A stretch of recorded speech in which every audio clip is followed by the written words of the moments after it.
Buenas noches, queridos amigos, ¿cómo están? Un gusto de tenerlos en este primer capítulo de nuestro podcast en modo humano. Yo soy André, yo voy a ser su anfitrión en este podcast y estoy junto a Roxana Herrera, quien va a ser la que nos dé los datos técnicos, científicos respecto a cómo nos podemos sentir bien, que eso es lo más importante. Roxana, amor, cuéntame, ¿por qué la gente debería escuchar este podcast? Porque la idea de este podcast es darles la información y datos prácticos para que podamos utilizar en el día a día para enfrentar los desafíos justamente del cotidiano de una forma más consciente, de una forma más tranquila y también aprendiendo a gestionar todos esos procesos que nos pasan por dentro. Bueno, y la verdad que nosotros llegamos a crear este podcast para ustedes. La verdad es que nosotros conversamos mucho y muchos de los temas que conversamos es justamente el cómo sentirnos bien, el tema de cómo las preguntas que te hacen tus pacientes, ¿cierto? En las sesiones, ¿cierto? Y cómo unir todo ello y nos preguntamos cómo lo hacemos para que todos esos conocimientos, todas esas problemáticas también de las personas las pudiésemos llevar a cabo en un solo lugar. Y se nos ocurrió esto, un podcast. Y la idea más adelante, mis estimados, es que ustedes puedan compartir sus sensaciones, puedan compartir sus preguntas, puedan compartir también cuáles son las atribulaciones que ustedes tienen. Y nosotros se las vamos a responder acá con una conversación honesta, una conversación cordial, para que ustedes tomen estos temas y los puedan aplicar a sus vidas. Exactamente. Roxana, cuéntale a la gente quién eres tú. Bueno, mi nombre es Roxana Herrera, sin embargo mucha gente me conoce como Roxana Herrera. Yo soy orientadora familiar, terapeuta integrativa hace muchos años y también máster en neurociencia aplicada y educación emocional.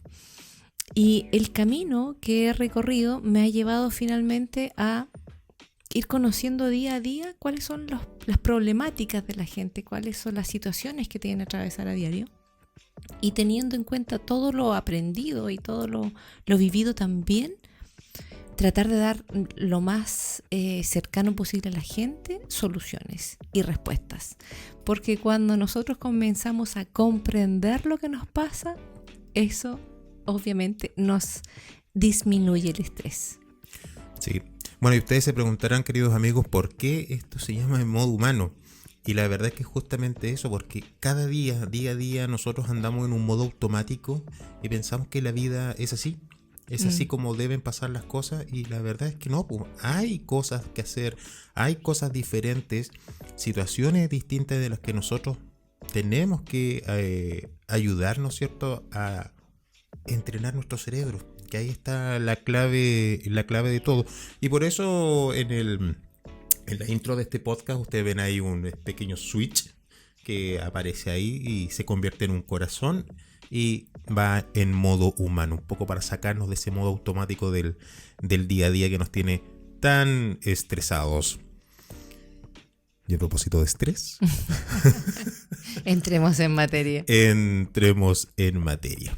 Pero antes yo quiero hacerte una pregunta que es más una reflexión que cuando tú me la dijiste, a mí me saltó y me dijo, ¡pah! No puede ser. ¿Cómo?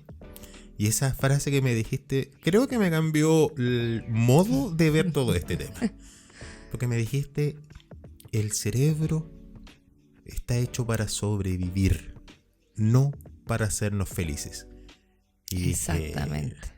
Y fue como una de esas frases así, ¡pah!, lapidaria, porque uno quiere ser feliz, uno se merece ser feliz, pero una parte importante de tu cuerpo te dice, no, tú tienes que sobrevivir. Lo más importante es sobrevivir. Y el sobrevivir parece que es estresante. Absolutamente. Bueno, hay que recordar que nuestro cerebro ha ido evolucionando con el transcurso de los miles de años. Y al principio, cuando aparece la parte más importante de nuestro cerebro, el sistema límbico, el cerebro reptil, que tiene que ver con esta sobrevivencia. O sea, cómo vivimos ahora es muy diferente a cómo vivió el Neandertal, el Homo erectus o el Homo habilis. Es totalmente diferente. Nosotros ahora vamos a trabajar, no tenemos que cruzarnos con un mamut en la ida al trabajo, no tenemos que cazarlo, no tenemos que huir de otros animales, pero en ese tiempo sí. Entonces era muy importante tener un sistema nervioso adaptado para reconocer todo lo que estaba pasando en nuestro entorno, y ahí aparece, ¿cierto?, la importancia de los sentidos. Vemos, olemos, escuchamos, sentimos, ¿cierto?, todo lo que está pasando a nuestro alrededor, y nuestro cerebro tiene que ser capaz de interpretar y decodificar de alguna forma esta información y decir, ya, hay olor, no sé, de mapache. No tengo que huir, por ejemplo. Hay olor de oso en las cavernas. Tengo que reaccionar rápido. ¿Por qué? Porque me puede atacar. Entonces el cerebro así parte las cortezas, las estructuras más desarrolladas, más complejas en toma de decisiones, en planeación, proyección, memoria, atención, aparecen a posteriori. Entonces, ¿qué es lo primero que reacciona frente a un estímulo externo? Es esta parte de este cerebro que es mucho más antiguo. A ver, entonces, el cerebro, no éramos puro instinto. Absolutamente. Es decir, olíamos un animal que era un depredador nuestro, se activaban nuestros sentidos, ¿cierto? ¡Tum! Y huíamos o lo cazábamos, porque si olíamos que iba una gacela, por decirte algo, claro, nosotros éramos el depredador de ellos. Es que ahí está, porque en definitiva nosotros frente a los estímulos que generan en el ambiente reaccionamos siempre de 4 formas, no hay más. Huimos, obviamente cuando vemos que un oso en las cavernas. Atacamos, si vemos que es una gacela. Nos paralizamos si vemos, ¿cierto?, que el estímulo que nos va a atacar, digamos, no puede ver bien, por ejemplo, como un tiranosaurio rex, por ejemplo, ¿cierto? O nos hacemos los sumisos. O de frentón, ¿cierto?, dejamos que nos peguen. Claro.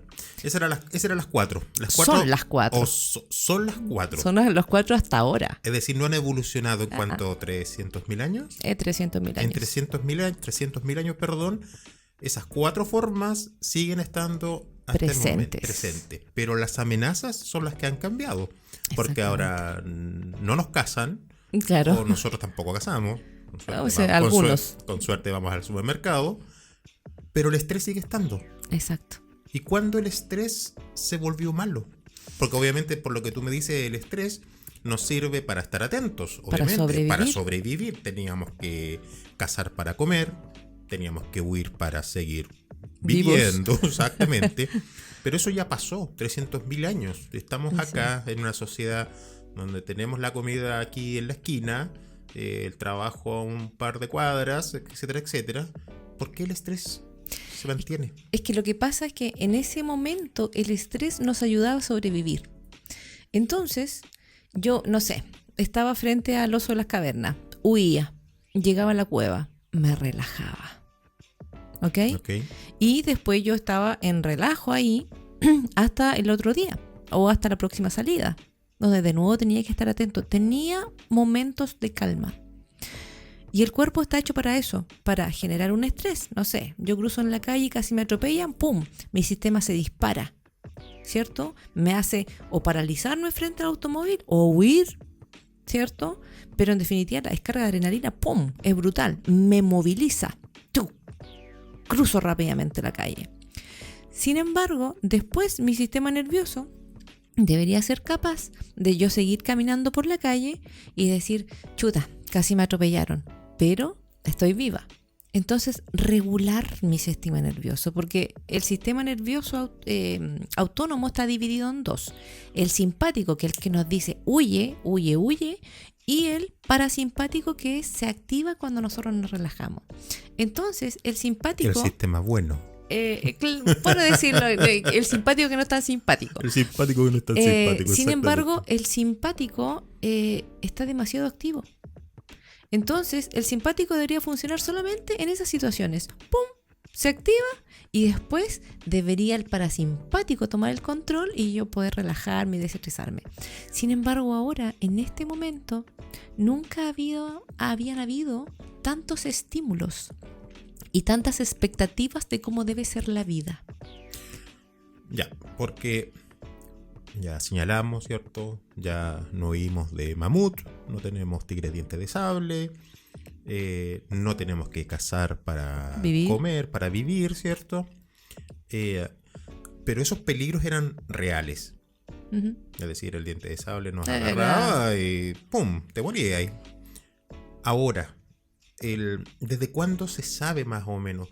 Porque tú hablas de sistema límbico, hablas de sistema nervioso, simpático, parasimpático. ¿Desde cuándo esto empieza a cobrar relevancia y a decir efectivamente es ahí que el cerebro casi sigue siendo instintivo? O lo estamos utilizando desde esa parte. La neurociencia es un área de la medicina que estudia el cerebro, que estudia el sistema nervioso y que estudia el cuerpo. Y antes, en la antigüedad, obviamente, solamente podíamos saber cómo operaba el cerebro cuando la gente se moría y estudiábamos sus cerebros. Pero después, cuando aparece el electroencefalograma, cuando empiezan, ¿cierto?, a poder medir el cuerpo, la respiración, estar viendo qué partes se encienden, qué ondas cerebrales son y todos estos estudios, ahí empezamos como a entenderlo y a profundizar un poco más de qué se trata nuestro sistema nervioso. Porque al principio pensábamos que el cerebro era una máquina perfecta que estaba hecha, ¿cierto?, para hacer cosas. Pero después nos damos cuenta que no está hecha para sobrevivir. Está hecha también para aprender, para tener memoria, para un montón de cosas, pero eso ha sido con el tiempo. Y si bien es cierto, en algún momento, y yo me acuerdo cuando estaba en el colegio, nos decían, no sé, tal cosa es la memoria, la visión está en esta parte. Resulta que el cerebro está súper interconectado, entonces ahora hablamos de partes que están más comprometidas son más protagonistas en ciertos procesos, pero no son como aisladas, sino que si bien es cierto está el centro ahí, es todo el cerebro de alguna forma que confluye para que pasen ciertas cosas. Es decir, nosotros acá ya sabemos que el cerebro está conectado con el corazón, el cerebro está conectado con el sistema digestivo y todos esos sistemas interactúan. Exacto. Y eso se logró con la neurociencia. Se logra a través del estudio que hace la neurociencia, porque en definitiva el eje, por ejemplo, intestino-cerebro, hace como 10 o 15 años era una tontera, ¿para qué lo vamos a estudiar? Sin embargo, después cuando se estudia y se dan cuenta que en nuestro intestino hay muchas neuronas que son iguales a nuestro cerebro y ahí empezamos a decir, ok, entonces también esto es importante. Espérate. Neuronas en el intestino. Exactamente, neuronas en el intestino, millones. Y que en definitiva no le están diciendo al cerebro muchas cosas. Porque al principio cuando decimos ya el cerebro está a cargo de todo, pensamos que el cerebro dirige. El cerebro baja información hacia el cuerpo y le está diciendo, oye, no sé, viene una pelota, pum, pon la mano. Haz esto otro. Pero gracias a la neurociencia se da cuenta que también desde el cuerpo hay una subida de información al cerebro que es de va y vuelta. Entonces cuando el intestino, que es como el cerebro más primitivo que tenemos, el más primitivo porque es muy de sensaciones, de emociones, está en un momento o está con personas o está en una situación poco grata, nosotros lo sentimos inmediatamente. ¡Pum! Pasa algo y le informa al cerebro. Y también la otra noticia es que en nuestro corazón hay 40.000 neuronas. Y ese campo energético que produce el corazón puede ser medido. O sea, el corazón con poquísimas neuronas, porque estamos hablando de billones y billones en el cerebro y en nuestro intestino, solamente con 40.000 neuronas nuestro corazón genera un campo electromagnético medible de 2 a 3 metros a nuestro alrededor. Oye, yo me acuerdo en el colegio, cuando nos enseñaron, Bueno, yo tuve ciencias naturales. No sé Sí. qué nombre tendrán ahora los ramos en los colegios. Pero en ciencias naturales, cuando veíamos los sistemas. Entonces era el sistema respiratorio, el sistema articulatorio, el sistema digestivo, el sistema óseo, El muscular, reproductor. Y eran todos vistos de forma independiente. Sí. Y yo creo que eso hace mal para los conocimientos, por lo que veo, o por lo menos para el entendimiento de nuestro cuerpo. Sin embargo, todavía es así. Lo que pasa es que en algún momento la medicina tuvo que lanzarse al reduccionismo. ¿Por qué? Porque para entender el hígado había que estudiar al hígado, solo al hígado. Y eso fue reduccionista. Entonces ahora, gracias a la neurociencia, nos estamos dando cuenta que el hígado también interfiere en otras cosas. Y es ahí donde está la magia. La ciencia solamente ha podido avanzar gracias a la tecnología. Así con parámetros claros. Porque las culturas antiguas tenían claro que somos un ser integral. Ellos sí tenían la sabiduría de decir, sí, la respiración influye, lo que comemos influye, lo que pasa a nuestro alrededor influye. Sin embargo, después se pierde eso en el reduccionismo. Y ahora estamos volviendo, siento yo, a ver al ser humano de una forma total. Me siento de repente como que estamos medio en el principio de algo que debió haber sido siempre. Sí, Sí, es cierto. sí. Porque al verlo de forma tan parcial, dijiste, ya, pues el sistema respiratorio son los pulmones, los alvéolos, la mucosidad, y listo, tienes que cuidarte porque cuando se te llenan de líquido, ahí ya... Pero todo está Todo conectado, tiene un vínculo. todo tiene un vínculo. Y de hecho las emociones están vinculadas a los órganos también. Sin embargo, me estoy dando cuenta que nos estamos yendo del estrés. Porque justamente cuando nosotros generamos estrés, afectamos al cuerpo completo. Porque a veces decimos, no sé, estoy estresado, y pensamos que es como el nervio en la guatita. Y que pasa solo eso. Que se me aprieta la guatita, qué sé yo, y que tengo una indigestión. No, pues mucho más, porque cuando mis sentidos recogen información que me hacen generar una reacción, no una respuesta, una reacción, porque es automática, a los 0.80 milisegundos, mi amígdala dice peligro, ¡pum!, adrenalina, inmediatamente mi musculatura se prepara para estas 4 reacciones. O se rigidiza o se prepara para huir, para correr, para hacerse sumiso o para la parálisis. Entonces, para irrigar toda la musculatura, inmediatamente tenemos que sacar sangre de los sistemas que no están directamente relacionados con la sobrevivencia. Y ahí sacamos sangre del cerebro, sacamos sangre del sistema digestivo y sacamos sangre del sistema reproductor. Y lo tiramos hacia la musculatura, porque la musculatura nos va a permitir movernos frente a este peligro. Se dilatan nuestras pupilas, mejora la oxigenación pulmonar, nuestro corazón y nuestros pulmones están full trabajando. Toda esta maquinaria está preparándose para resistir, para sobrevivir. Si viene el león, súper, porque resulta que yo ahí, toda esa energía que disparé a mi sistema, yo la voy a ocupar. Si el león no llega nunca, yo quedo con la adrenalina adentro. Yo quedo con la noradrenalina y el cortisol al techo y nunca llega. Me empiezo a sentir mal.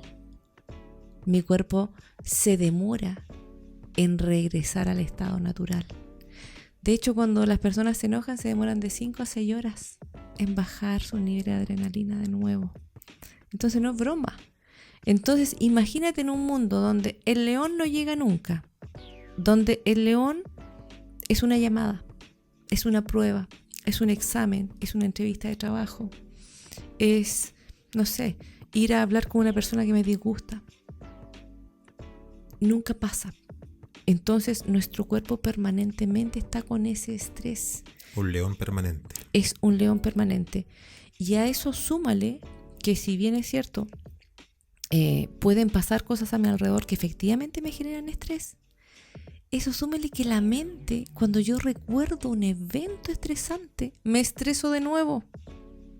Porque resulta que mi cerebro no diferencia entre recuerdo, imaginación y real. Es bien chingón el cerebro en ese punto, ¿ah? Sí, absolutamente. Entonces cuando, no sé, yo recuerdo cuando la profesora me retó cuando estaba en quinto básico y me sentí tan mal. Y se te activan todas las De nuevo. defensas de nuevo. De nuevo, absolutamente. La amígdala dice, está pasando, lo estás viendo, ¡pum! Quiero hacerte un alcance. Cuenta. Amígdala.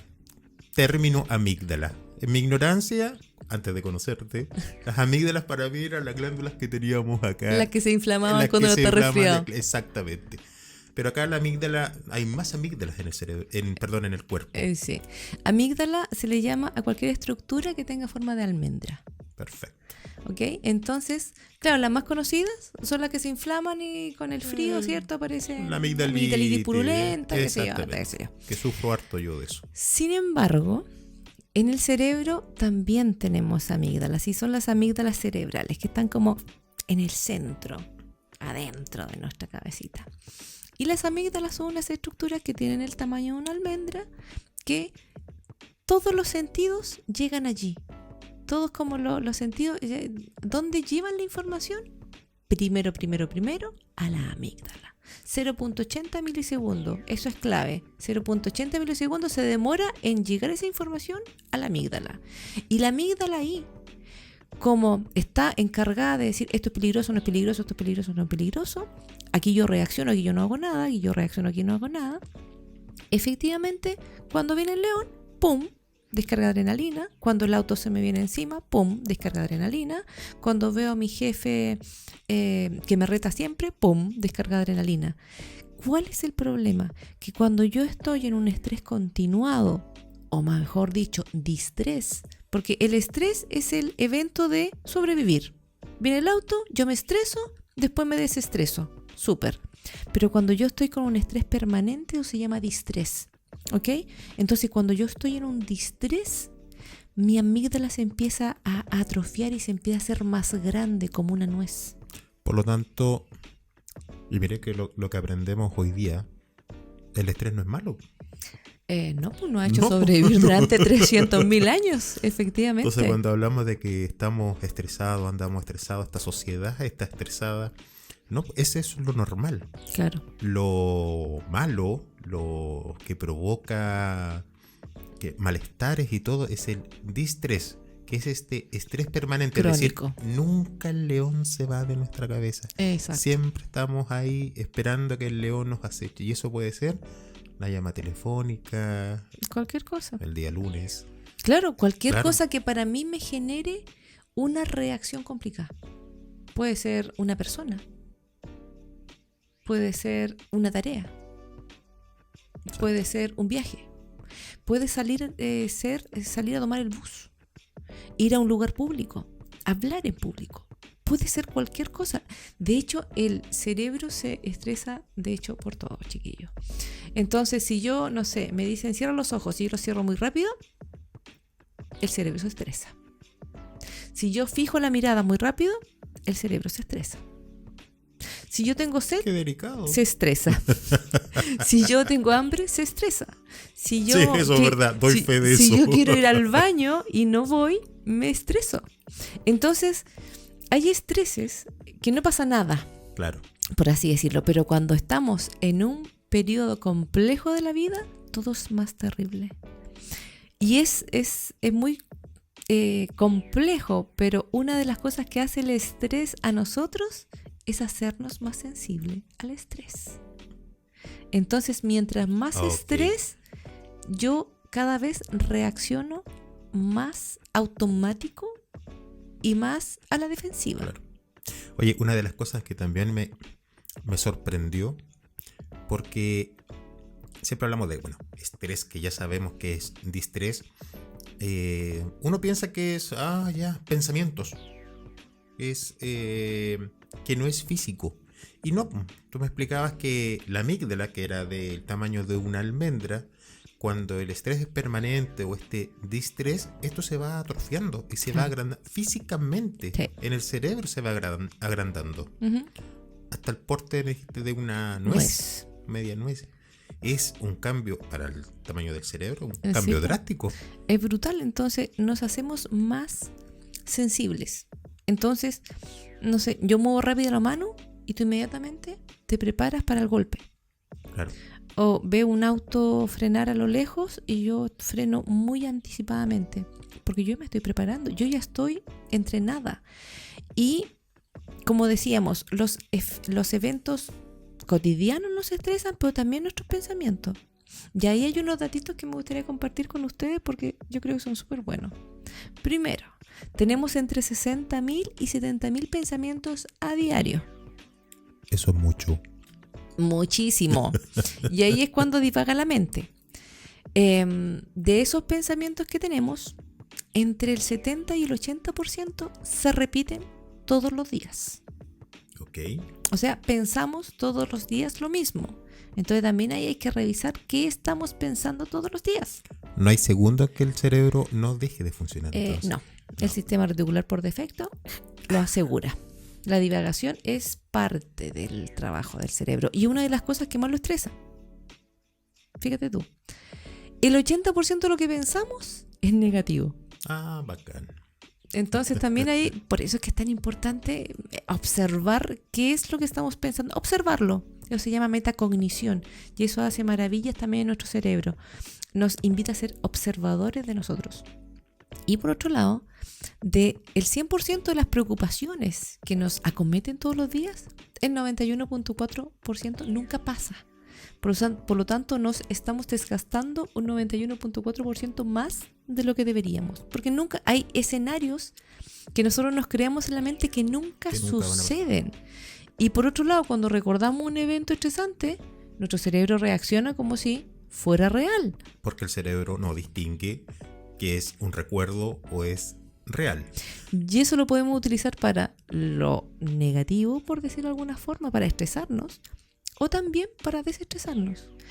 Y me gustaría detenerme un cachito en lo que hacen las noticias también. Porque cuando nosotros vemos las noticias y vemos que pasan tantas cosas, le estamos diciendo a nuestro cerebro, nuestro entorno es terrible. Aquí hay peligro, aquí hay león, aquí hay mamut. Por lo tanto, no nos ayuda mucho a después, no sé, ver la noticia e irnos a dormir, por ejemplo. Claro. No, porque resulta que cuando yo lo estoy viendo en una pantalla, mi cerebro también lo interpreta como si fuera real. Entonces, eso me está pasando a mí ahora. No sé, el portonazo, el asalto, qué sé yo, esas cosas que salen en la tele. Entonces mi cuerpo también reacciona frente a eso. Y después yo apago la tele y digo, chuta, qué lata. Y me voy a dormir, pero resulta que yo ya desencadené una respuesta a ese peligro. Esto lo voy a asumir yo como André Merino. Deje de ver noticias. El mundo no es tan malo como lo presentan ahí. El mundo también hay cosas buenas. Sí. Si tú ves todos los días noticias malas, vas a entender, o tu cerebro va a entender que estás viviendo en un mundo malo. Pero la vida está compuesta de cosas malas y cosas buenas. El problema es que lo malo vende más. Y ahí es donde de alguna forma también nuestro cerebro no ayuda, porque nuestro cerebro generalmente recuerda mucho más fácil lo negativo. Y lo recuerda mucho más fácil porque... Bien chingón de nuevo el cerebro. Porque resulta que si yo me tropecé con una piedra, no sé, y me caí y me raspé la rodilla, nuestro cerebro no va a querer que suceda eso de nuevo. Entonces, ¿qué hace? No recuerda ese evento,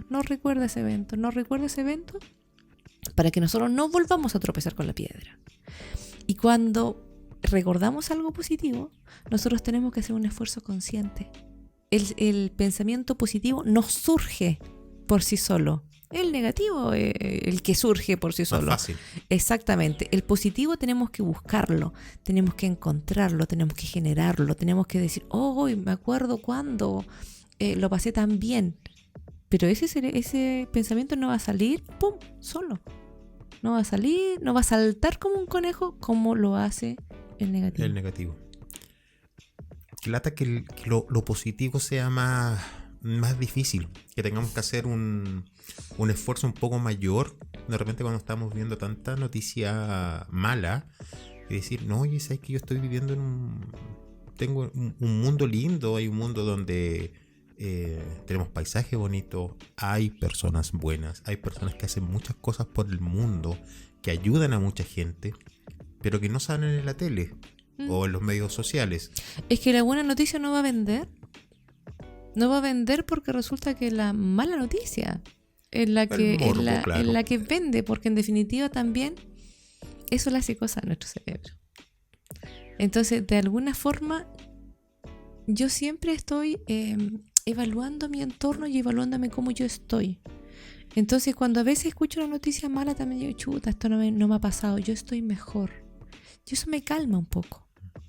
Entonces, por eso muchas veces hay personas que, no sé, que tienen muchas situaciones que resolver en su vida y tú las escuchas y tú dices, chuta, ¿sabes qué? Me hizo priorizar de forma diferente, como que puso en contexto mi vida. O nos pasan situaciones, no sé, el otro día estaba viendo a un monje budista que decía,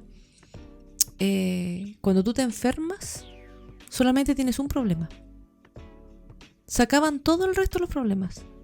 Solamente hay uno, la enfermedad. Porque todo lo otro pasa a ser secundario.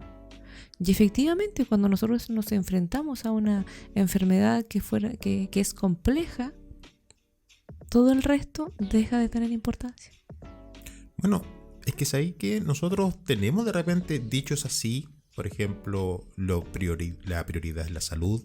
Sin salud no somos nada. Pero pasan a ser frases para el bronce, frases que quedan ahí porque no tomamos las medidas necesarias para eso. Y claro, y después cuando nos pasa, claro, ahí cobran sentido. Es que también ahí están las expectativas, porque si bien es cierto, por un lado... Otra cosa que causa estrés. Otra cosa que causa estrés, porque por un lado están todos los estímulos del medio, están todas las cosas que yo tengo que rendir, que tengo que hacer, pero ¿de dónde viene ese exceso de rendimiento?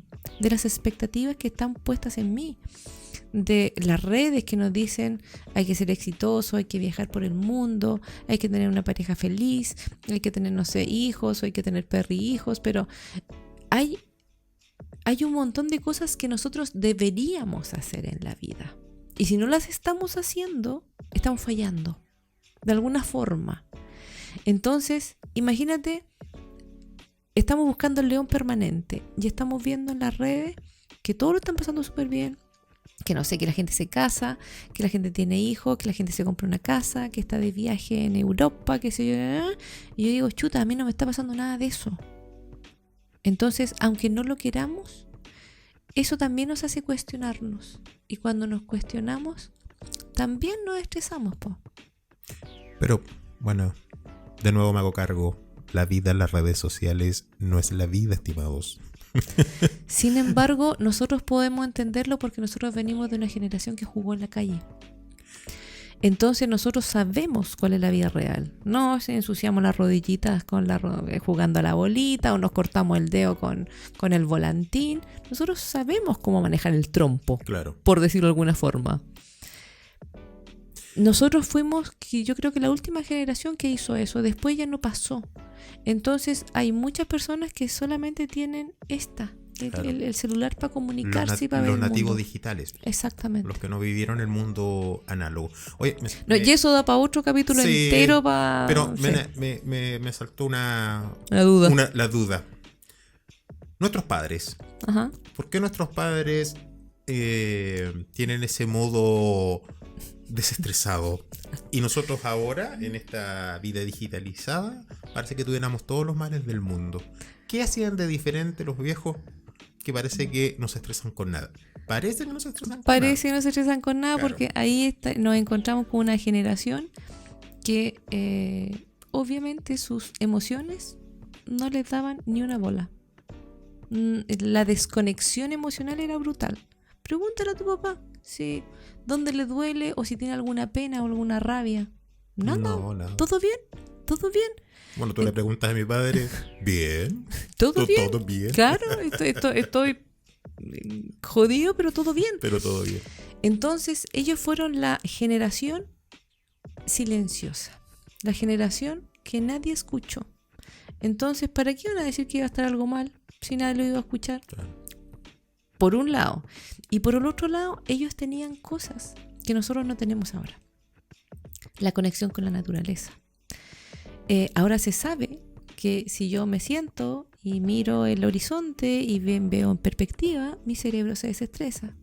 Si yo fijo mi mirada en un árbol y me quedo ahí mirando un ratito, mi cerebro se calma. ¿Por qué? Porque yo necesito micromovimientos oculares para generar pensamiento. Entonces, si yo fijo la mirada en algo, mi cerebro va a tener un recreo. Caminar en la tierra. Ahora los japoneses hablan de los baños de bosque, donde tú caminas 15 o 20 minutos en un baño de bosque y tu temperatura corporal se regula, tu presión arterial y tu sistema parasimpático se activa. Los norteamericanos hablan del grounding, que uno tiene que caminar en pie descalzo por la tierra y todo su sistema nervioso también se desestresa. Hacemos tierra. Hacemos tierra, efectivamente. Sí, efectivamente. Porque nuestro sistema nervioso es eléctrico. Necesitamos descargarlo. Es que sé que eso me ha sorprendido, que nuestro cuerpo no funciona con magia. Exacto. Es un motor muy eficiente, muy sofisticado, pero es un motor donde el alimento es nuestro combustible, la sangre es nuestro aceite, motor, la CPU, el cerebro. ¿Sí? Exactamente. Es un motor biológico.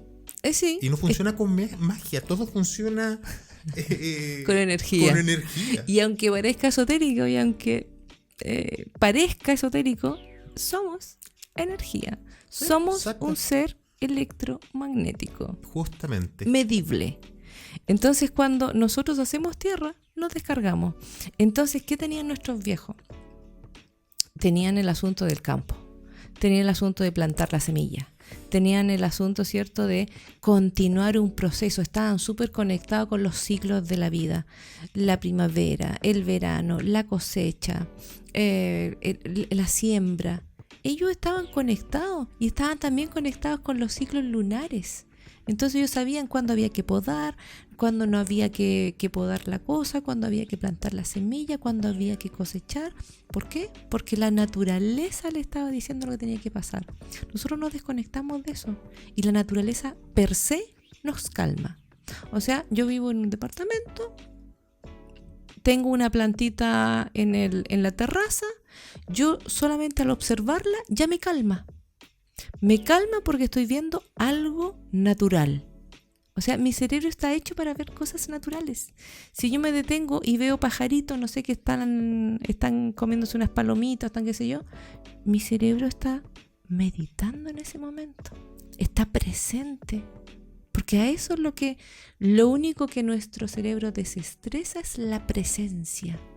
Es estar donde yo estoy haciendo las cosas en ese momento. La mente siempre va a estar en el futuro y en el pasado. Lo único que está en el presente es nuestro cuerpo. Y cuando respiramos, cuando nos tocamos, cuando bailamos, cuando sonreímos, cuando abrazamos a otros, estamos presentes, estamos en el cuerpo, nos estamos habitando. Por eso es que es tan importante trabajar con el cuerpo para poder salir de este modo automático. Oye, mira, en términos bien sencillos, para que nosotros estemos bien, tenemos que desconectarnos. Pero no desconectarnos de los otros, desconectarnos de la tele, del celular, de todos esos estímulos disruptores y sobreestímulos que tenemos. Porque, bueno, el rolling, ¿cierto? En el Instagram, en el TikTok, pasar y pasar las pantallas, la adicción, la dopamina, que la vamos a tocar después en los próximos capítulos.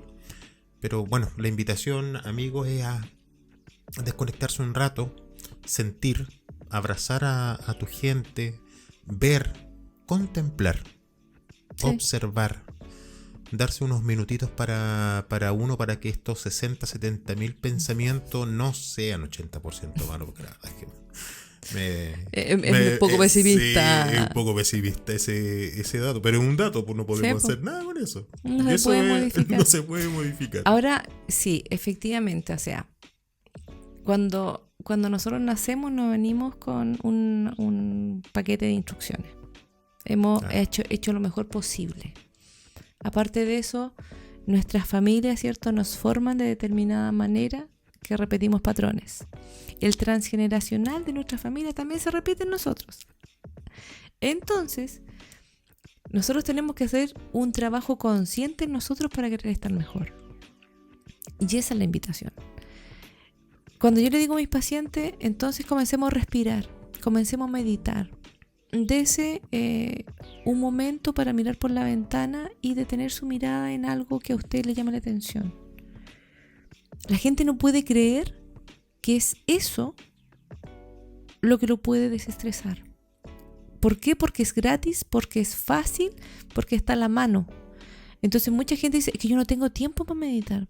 No tiene 2 minutos. No tiene 2 minutos para mirar por la ventana. No tiene 2 minutos para respirar conscientemente, para poner inclusive la atención nomás en la respiración sin ni siquiera modificarla. Tenemos el tiempo. Lo que pasa es que no creemos que eso haga la verdadera diferencia. Bueno, porque estamos en el mundo de las farmacéuticas, pues, mi amor. También, la pastilla, pero es que medicamento. Bueno, hay situaciones que efectivamente pueden y deben ser regulados con los medicamentos. Ahí también uno tiene que ser súper responsable con eso. Sin embargo, esta otra forma puede colaborar con los medicamentos y a muchas personas también pueden ayudarlos a disminuir la dosis y a mejorar su calidad de vida. Porque finalmente, todas las cosas que no hacemos para nosotros, que hacemos y que no hacemos, van en directa relación con nuestra calidad de vida. Entonces, la pregunta del millón es, ¿cómo quiero yo vivir? Porque si yo quiero vivir así como vivo, no hago nada, sigo así, levantándome temprano, reventándome en el día, no dándome espacio de autocuidado, llegando a la noche sin poder dormir, cansado, despierto, como dicen, dormí pero no descansé, no ocupándome de lo que pienso, porque ahí también, si yo sé lo que pienso, puedo modificarlo. Es imposible no pensar en nada, chiquillo. De alguna forma, metiendo pensamientos nuevos. Nuestro cerebro es totalmente plástico. Somos mamíferos. Entonces, nosotros podemos aprender gracias hasta el último segundo de vida. Entonces, no tenemos excusa para hacer algo diferente. Y ahí está la invitación, hacer algo diferente. La pregunta es, ¿estoy feliz? ¿Estoy tranquila? ¿Estoy plena con cómo estoy viviendo? ¿O no? Oye, justamente un tema al llamado a la responsabilidad de todas estas terapias, son terapias complementarias, ¿cierto? Que ayudan, ¿cierto?, a la parte de la psicología, a la parte de la psiquiatría, porque yo me acuerdo mucho, uno de los canales que conocí gracias a ti, que fue Lama Rinchen, budista, pelado que le llamo yo, pero que habla muchas cosas de sentido común.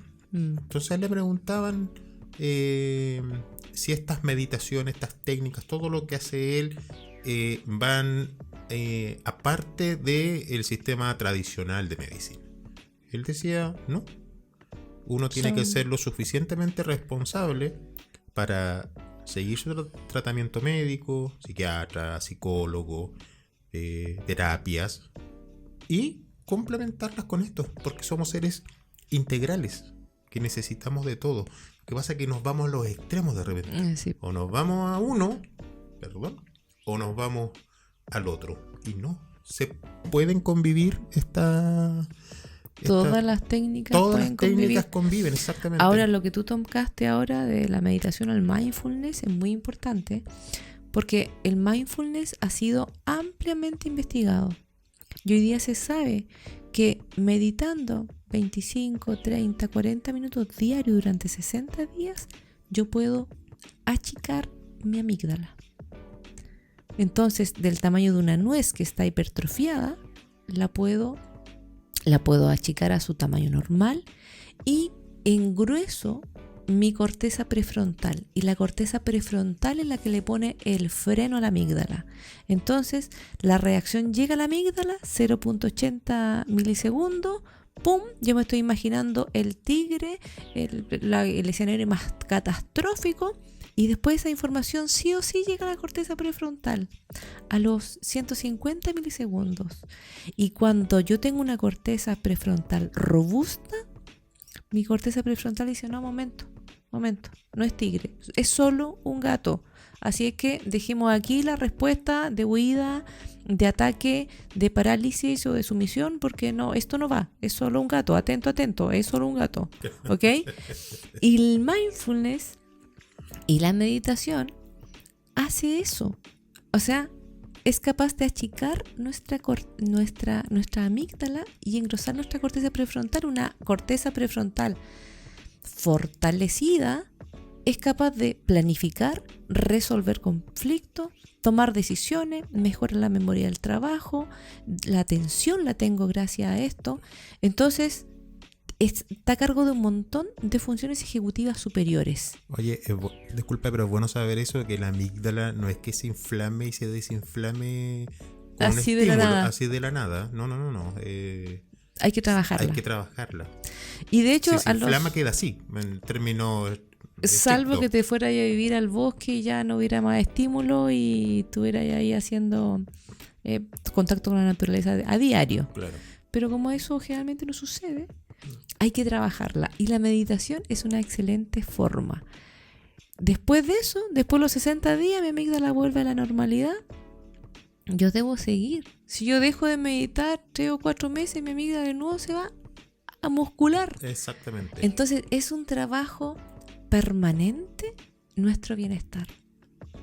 No es que ya hoy día haga un poquitito y en 3 meses más haga otro poquitito. Claro. Tenemos que ser disciplinados, chiquillos, porque si nosotros no somos disciplinados, nadie lo va a hacer por nosotros.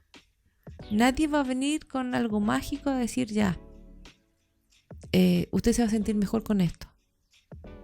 No es así. No. Tenemos que trabajar en nuestro bienestar. Tiene que ser un trabajo, tiene que ser una tarea, tiene que ser una función. Trabajar para estar mejor. Esto es lo mismo con las estafas piramidales, mis queridos amigos y amigas. Nadie se hace millonario de un día para otro. Es lo mismo. Requiere trabajo, requiere esfuerzo, requiere disciplina. No, esfuerzo no me gusta esa palabra. Ya, porque esa ya es una creencia negativa y negativa. limitante de nuestra cultura. Todo tiene que ser con esfuerzo. No, tiene que ser con trabajo. Y tiene que ser, ojalá, disfrutándolo. O sea, si yo miro por la ventana y estoy allí con la mirada fija, mirando una nube, sin tener pensamientos, pero yo estoy diciendo, ¡ay, qué terrible! Tengo que hacer esto porque me tengo que desestresar. Claro que va a hacer efecto, pero en definitiva la idea es que yo asociarlo a algo de disfrute. Porque hemos dejado de disfrutar lo que hacemos, chiquillos, porque como estamos haciendo el almuerzo, pero estamos pensando en lo que tenemos que hacer después, o estamos duchándonos y estamos pensando en lo que tenemos que llegar a hacer en el trabajo, no estamos disfrutando nada de lo que hacemos. Es decir, el lenguaje crea realidades, así que vamos a sacar la palabra esfuerzo de este podcast para los futuros episodios. Mis pacientes ya lo sabrían ya saben, ya cuando dicen sí, inmediatamente saben que hay que cambiar de rumbo.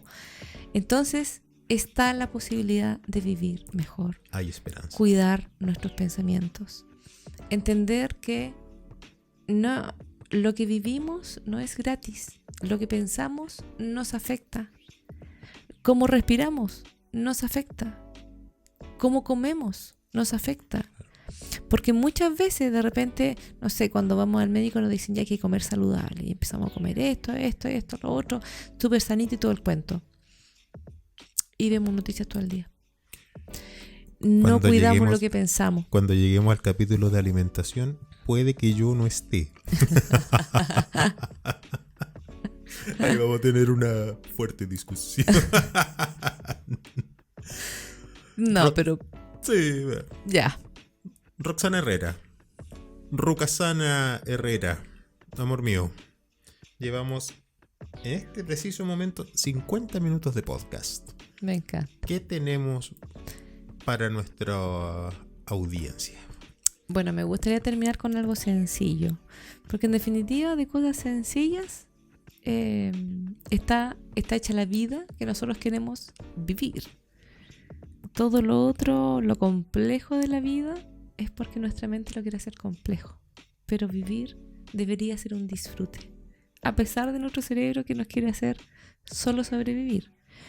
Entonces, así como nuestro cerebro está condicionado a un montón de cosas de manera automática, como por ejemplo esta capacidad de decir, de recordar un evento y ponerme nervioso si en ese evento me puse nervioso, también tenemos la capacidad de generar nuevos escenarios para desestresarnos. Entonces, las facultades que tiene nuestro cerebro podemos utilizarlo como en positivo o en negativo, si las conocemos. Claro. Entonces yo los voy a invitar ahora a que se regalen unos momentos.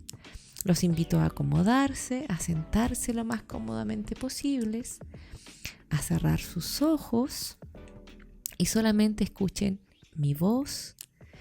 Y en este momento yo los voy a invitar a poner el foco de atención en su respiración, sin modificarla, solamente observar cómo estoy respirando, si es superficial, cómo se mueve mi abdomen, cómo entra el aire por los orificios nasales, cómo baja el aire, cómo sale después entibiado. Solamente estoy en este momento dentro de mi cuerpo prestando atención a lo que está pasando dentro de mí. Y sigo respirando. Y en mi mente comienza a generarse una imagen.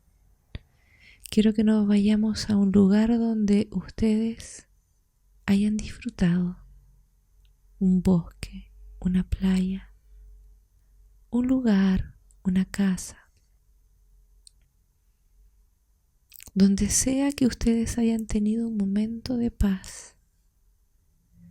Y lo que quiero es que ustedes comiencen a observar alrededor todos los detalles, todo lo que hay allí, los objetos que los rodean. Si es un paisaje, los árboles, el cielo, las nubes. Quiero que se fijen dónde, cómo están pisando, si el terreno es rugoso o si es parejo, si hay sonidos en este lugar o aromas. Y cuando nos hemos enfocado en este lugar, los invito a seguir respirando, manteniéndonos en este lugar y sintiendo cómo nos sentimos en algún momento y sonreímos en este espacio. Nos podemos llevar nuestras manitos al corazón y sentimos como nuestra respiración es más calmada. Nos sentimos protegidos y sostenidos en este espacio seguro. Y le digo a mi mente, estoy a salvo, estoy bien, todo está bien. Este es mi lugar seguro. Y anclo esta sensación a este lugar. Sigo respirando. Cada vez me siento más relajado. Cada vez me siento más en paz. No hay nada que me perturbe. Solo estoy yo y todo está bien. Disfruto este momento. Disfruto este lugar. Solo existo. Solo estoy. Solo soy.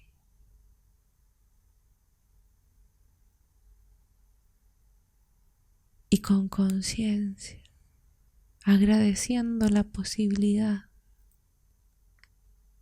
de este espacio seguro. Comienzo poco a poco a regresar al lugar donde están ahora, con su manito en su corazón y sonriendo por fuera. Poco a poco comenzamos a regresar y vamos abriendo nuestros ojitos, trayendo la paz y la seguridad de este lugar que siempre va a habitar dentro de nosotros.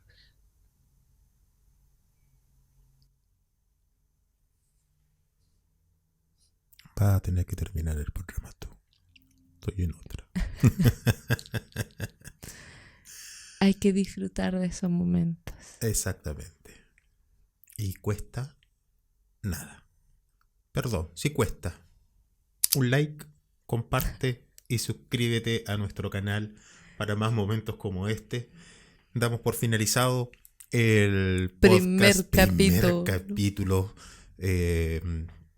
Agradecemos a todos los que nos han apoyado en este primer capítulo. En este proyecto. A Felipe en el audio, a Kevin en la gráfica, a todos los que nos han dado sus comentarios, la Dani, todos los que nos han dicho, no, cambien acá, cambien allá, cambien acá.